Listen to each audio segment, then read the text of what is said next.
The comparison you made, and thank you for that, to call this a telenovela, the telenovela of books, is accurate. And especially myself, coming from my country, I get this a lot, especially with you know, cultural shock from Anglo-speaking countries to Mexico. They see telenovelas and oh my God, everything is so camp, everything is so dramatic, Yeah. everything is so basically full of bad cliches. Yeah. Yes, yeah, we know that is the point. And that is what happens with the ACOTAR fandom. Yes, And exactly. similar, It's kind of yeah, it's exactly the same thing. It's yes, we know that's the point. What are you trying yeah, to tell us here? and you can see it with the community. I've seen so many videos of trivia nights with the Akatar girls, and their names are hilarious. Like these girls know Right. what the jokes are, and they are making the jokes themselves.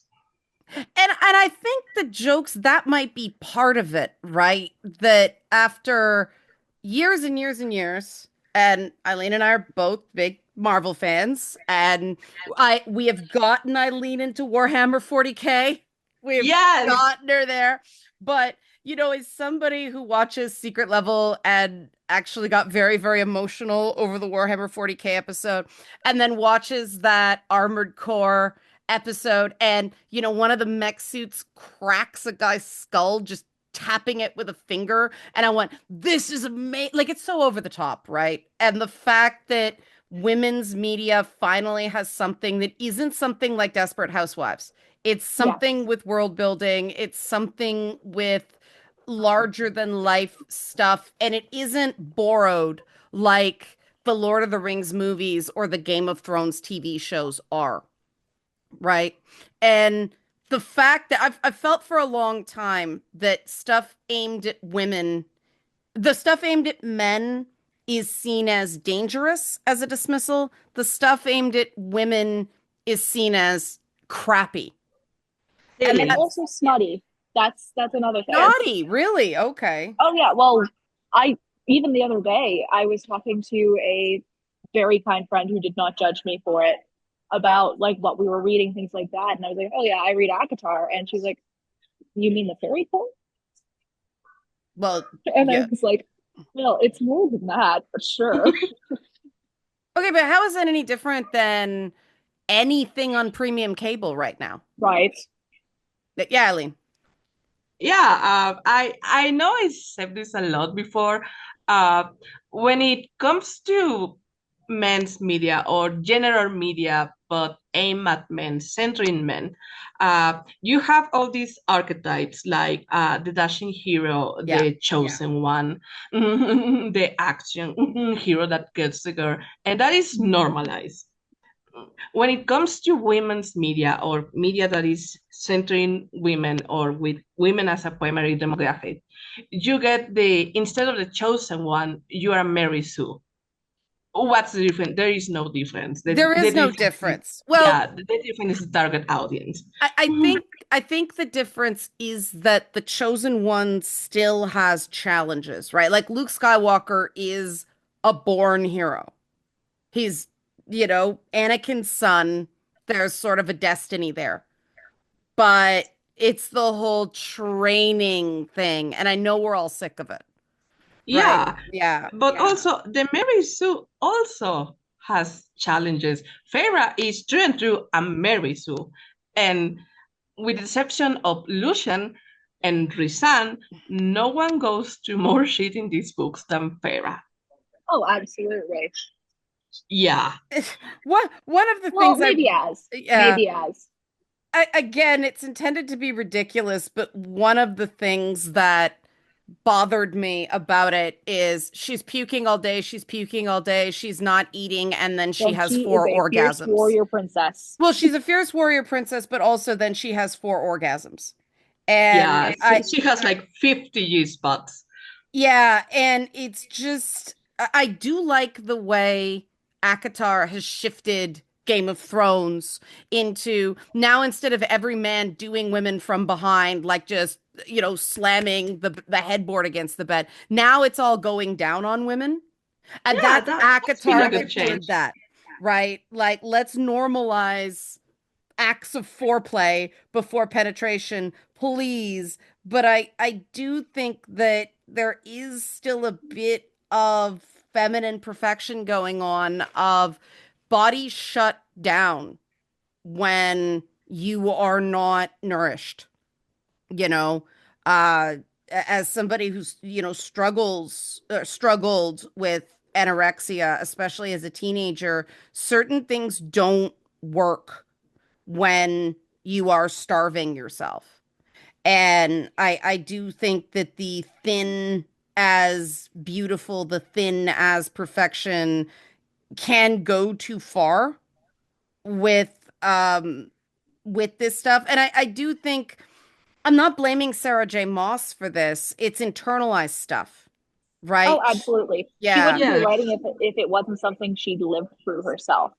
That's one thing you have to give authors credit for, especially when they're writing female-driven books for women and they think this is a message that women need to hear. Like when you have that kind of a situation, that just comes from stuff you're going through, and I sympathize with her because And that's hard. it's good you brought that up, because certain elements of ACOTAR, and I think the reason it caught is it does sort of feel like a diary slash girls' night confession. Yeah, absolutely. That's half of why it's so fun. Yeah. And and I think that stuff, there's a lot more in common with superhero stuff than people give it credit for, Oh, right? absolutely. Because it's this combination of still, hey, we want to be the heroes, but we want the feminine things to also be heroic, but we also want people we're attracted to like us. And every time you try to square that circle, it creates a bit of a mess. Yeah, like we Yeah. want to be the heroes, but we don't have to be like the one acception in which is valid for a woman to be the hero. We want to be different kind of heroes, or we want to be heroes with all this stuff that mainstream media tells us that is not a heroic trait. Again, when it's a guy, it's a chosen one. When it's a woman, it's a Mary Sue. Oh, but also, I mean, let's face it, both Feyre and Nesta slipped into that very masculine action hero trope. It would be nice if she went in a different direction with Elaine and did more of an Austinian deal. Oh, Yes. absolutely. I It think there's a lot that can be done behind the scenes for Elaine too. Like she's a seer. She doesn't have to get physical to save the world. right. All she has to do is tell people what she sees. Yeah, and It, like when they had the dance, the badly written dancing the poofy dress with dance, yeah. impossible twist, I thought, okay, this is where we're going with Nesta, because Nesta was the one educated to be a lady. This is what she's going to, but no, eventually she went warrior girl. And you know what? In the case of Nesta, I can see why. Like, this is the burden that her mother left her, and it's okay that she goes her own way. I do hope that with Elaine, they go the you can be a hero and still be the girly, the nice, the sensitive girl. Right. It's like Windshot syndrome. Like if you watch CW Supergirl, he was Yes. pretty much of a hero as Kara, but got promoted as a sidekick because he did what he did non-violently. that character in all of the CW shows is always my favorite. I love When Win. Cisco, I guess Felicity was the character in Arrow, like the really loyal friend who is good at computers and does a lot more than anybody realizes. And I think that I don't know. I do think we have to, and that's why I'm so pro Lucian, is he's that character Oh, in absolutely. ACOTAR, right? Yes. And I do hope that she does give those guys some flowers as well. I Now, really hope she doesn't go with not because I have anything against Asriel, but I really hope she doesn't go with three brothers, three mates, like three brothers, three sisters trope. okay, Because it's looking like that's the direction she's going in, and Lucian deserves better. well, let's talk about that because I have real issues with Asriel as a romantic lead. He is not ready. He's He's not. Poor He's baby, he's not in a not. good place for it. That's not a healthy romance. I have said this before, that boy is gay. Oh God, yes. We have so many conversations about this, but listen, you don't accompany your gay friend, like your lesbian friend, to the gay club for that many years if you're straight. Yes. Yeah. Like, he's at least bi. Oh, absolutely. See, I think he's gay because he's supposed to be carrying a torch for more all this time, right? Which, why would you? I actually, this is another good fan theory to bring up. A lot of people say he's not. That this is tying into the spy theory for her, but that his interest in her isn't romantic. It's because he greatly suspects that she's spying on him.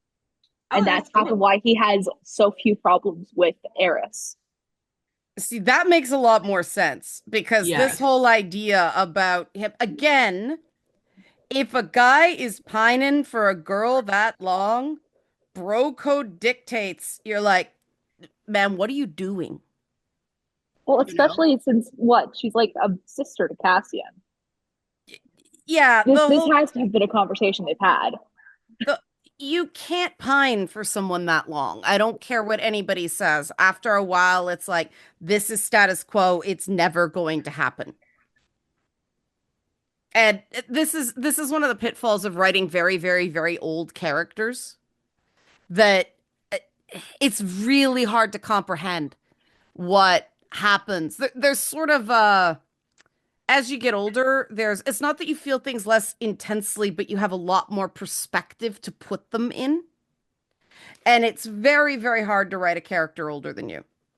Yeah, Oh, that's absolutely. what I Yeah. was going for because there's definitely the trope with long lived characters that they carry a torch or they have this feeling with them for centuries even. It's a thing that happens, but also when it comes to them applying those feelings with it the point of view of someone who is not like them, Hmm. it's like inconsistent, I want to say. Yeah. Yeah. Mhm. So to wrap, since we've talked about all this stuff and there's a lot of talk about adaptations, I want to just go, okay, they're making, I think ACOTAR's better as a series instead of a movie. So I'll Oh say yeah, series. Me 100%. too. And I Yes. will go on the side of what a lot of people have been saying. Now I need to catch up. I haven't watched Arcane. Um, but I do agree with a good chunk of the community that's saying that it needs to be animated in the Arcane style. Yeah. There is no reason Unfortunately, there is no reason nor no way to do this live action. Not in a way that's going to satisfy everyone. it's going to be ridiculous. Oh, it is. I'm thinking about the floating butts again from Interview with the Vampire. Like, and this is the thing, okay?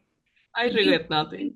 you cannot adapt A Court of Thorn and Roses even for streaming one to one. You cannot No, have a sex scene every 12 minutes. no. So Well, you can if you're HBO. even then, though, the audience gets numb to it, And right? I don't think anyone wants them to House of Dragons. Like, nobody wants that. see, there are No. some scenes in House of the Dragon that I absolutely go, that was absolutely necessary. Others, it is like, oh yeah, those are fake. Those are fake dicks. Why did we need that? I don't know. It is gonna hit a point like that fifth book is practically unadaptable. Like call like Oh Digital Lord. Playground to adapt that. It's porn.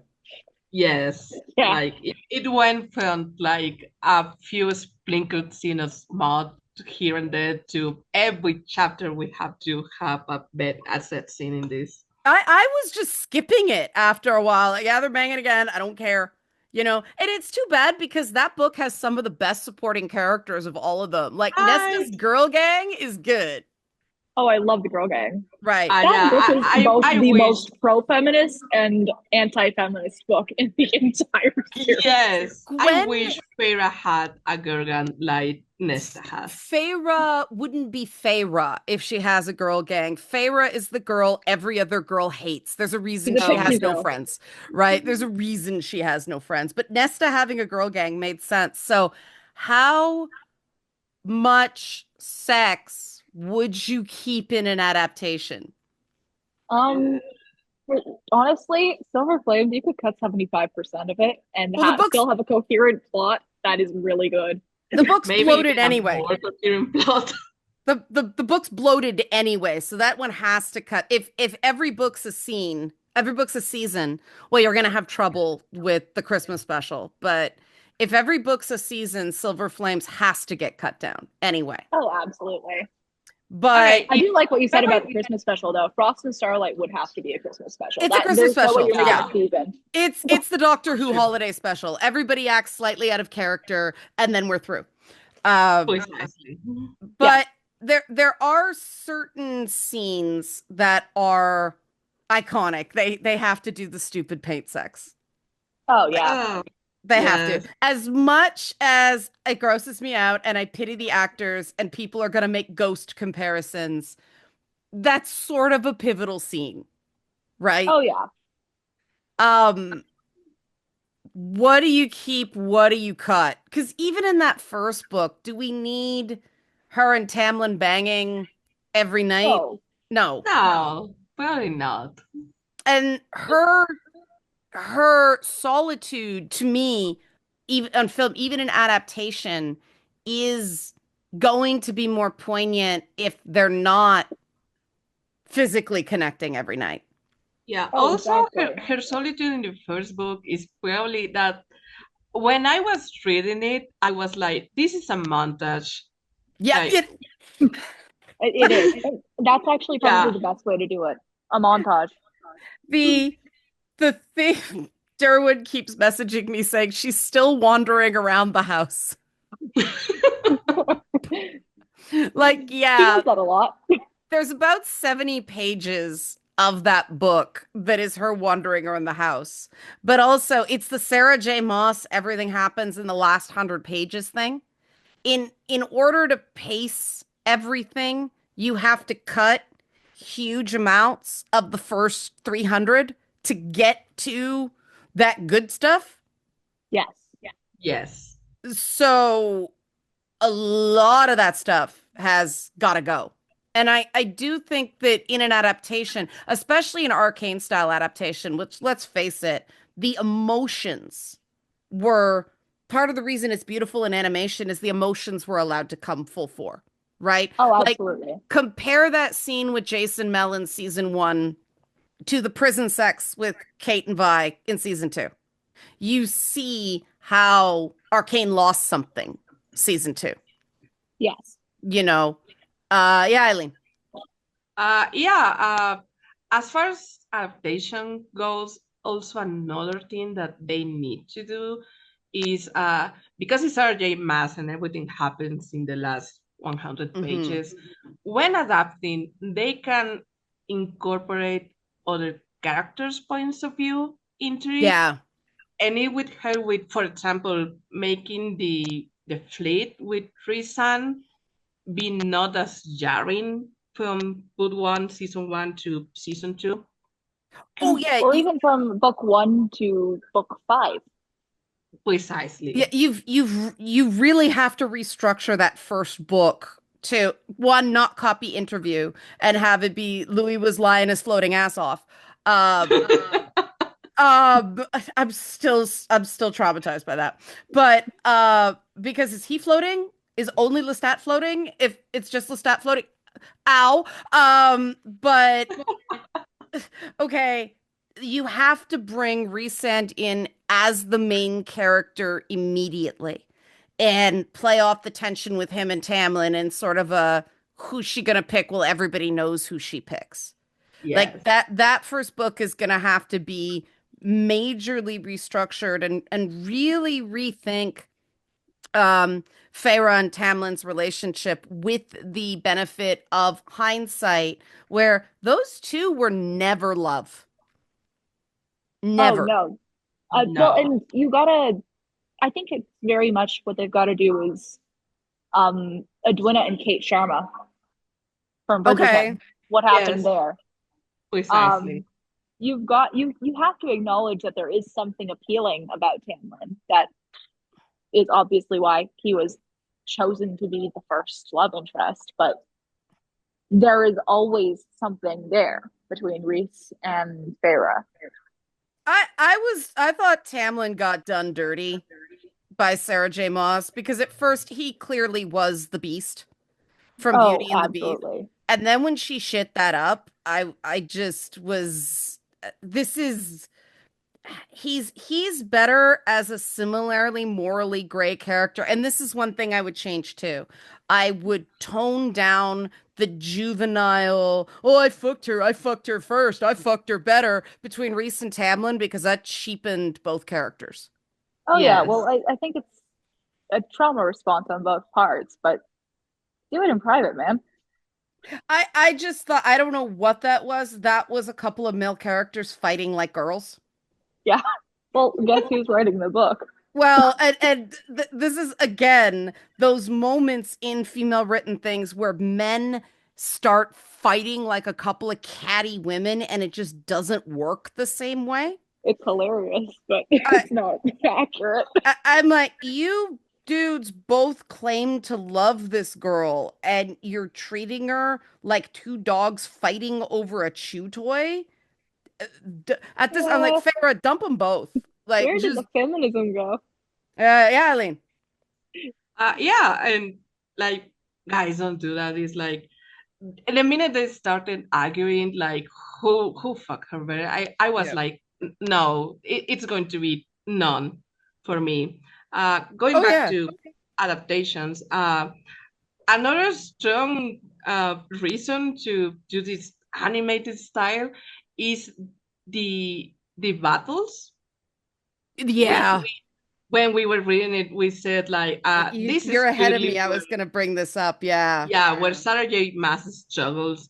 Uh, these battles only are going to make sense if they're animated It's because this yeah, isn't her strong point.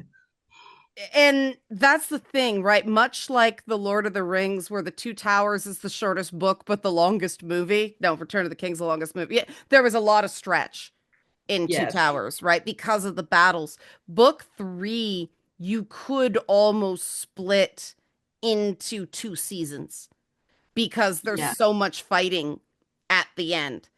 Uh, book three was my favorite of the books Oh, same. because, yeah, because there Same. was the most world building. But again, in order to like contract the actors for, all the ancient creatures like the Weaver and all that stuff, the Surreal for book three, you've got to weave them more consistently into the previous two seasons.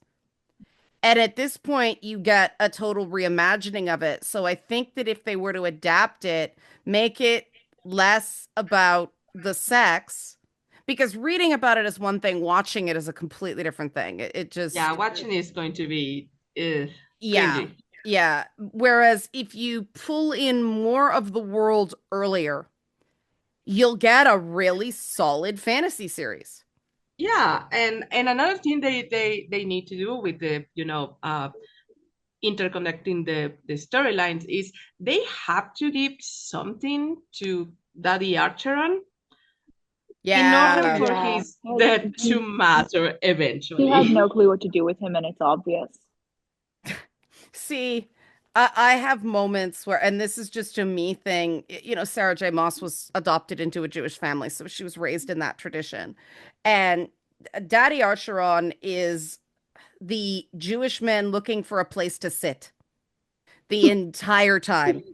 And if you're not in that culture, that makes no sense. But he is sort of that henpecked guy that has absolutely no idea what to do with himself now that his wife is gone, even though his wife wasn't the nicest person. Yeah. Yes. And yeah, that is not they're going to have to make him more of a he was away a lot with work because otherwise, yeah, he's a difficult to like character. And the stuff with Nesta being very, very upset and guilty that he was dead, that felt a lot like Sarah J. Maas putting her own, because she talks about her dad's health scare while she was Yeah. writing. And Yes. that did feel like something that just kind of came out of nowhere because she was working through some stuff. So yeah, Yeah. they will have to backfill that character to make that make sense. Yeah, agree. Yeah. And so, okay, I think that was a pretty successful experiment, ladies. We talked about Mary Sue, and this opens up a whole new thing for me where this is an example of a successful Mary Sue. So much for Mary Sue means bad character, right? And Very successful. yeah, and but I mean, I think we talked about the difficult elements, the stuff we what did you find personally most difficult to digest in the books? Honestly, I think the treatment of the male characters. Yeah, that's definitely what I struggled with the most. Eileen? Uh, uh, as I point that because that is obviously the huge point. It was the battles for The me. battles were pretty bad. Yeah, There. okay, they weren't bad. Yeah, There was just they all lined up in straight lines, even though some people fly. like the strategy was not there. Also, the politics of the war. I have a huge bone to pick with Sarah Jade Maas, in which I keep saying again respectfully because she's obviously from the U.S.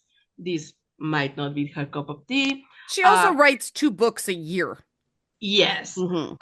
she doesn't do royalty well.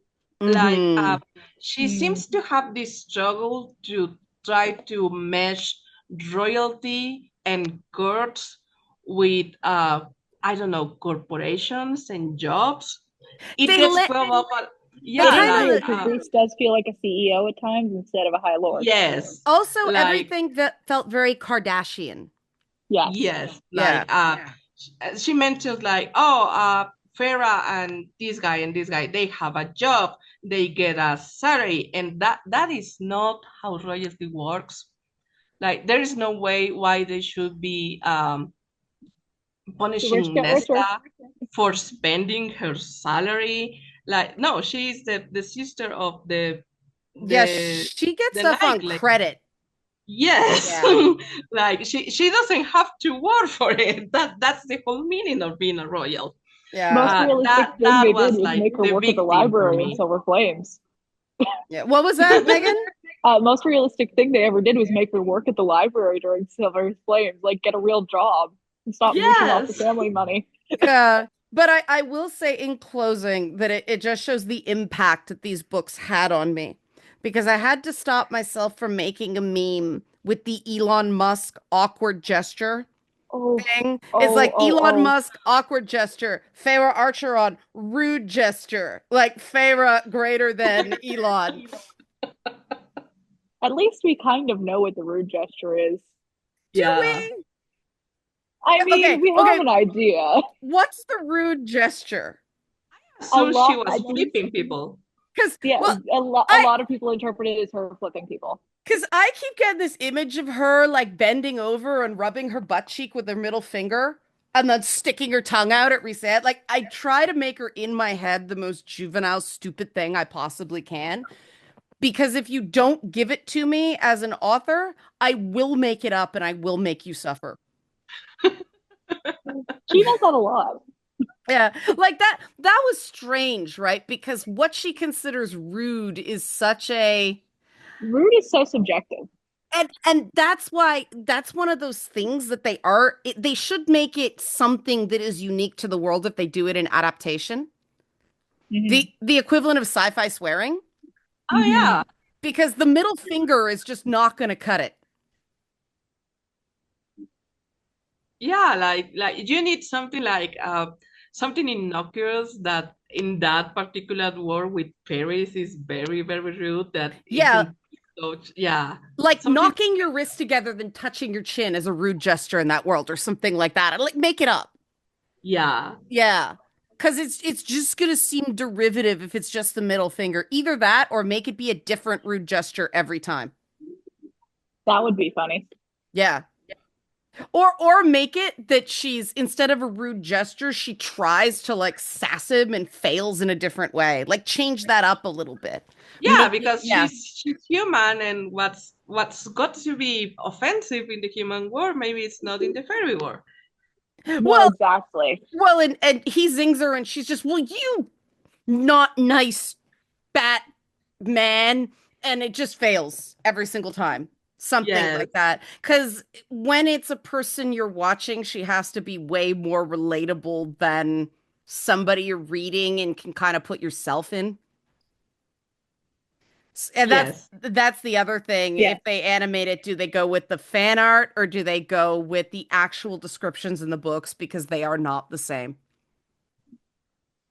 I very much like absolutely. Yeah. What's that, Eileen? I very much like the fan art. I think the fan art is significantly more realistic than the books.